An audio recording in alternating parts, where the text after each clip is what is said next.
রাজু আমরা যদি যাচ্ছি না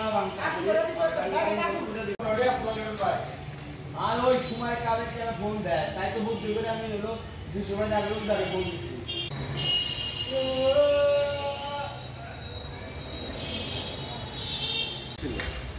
সবটির মুখে গামছা পরা ছিল আর একজনের মাথায় হেলমেট পরা ছিল।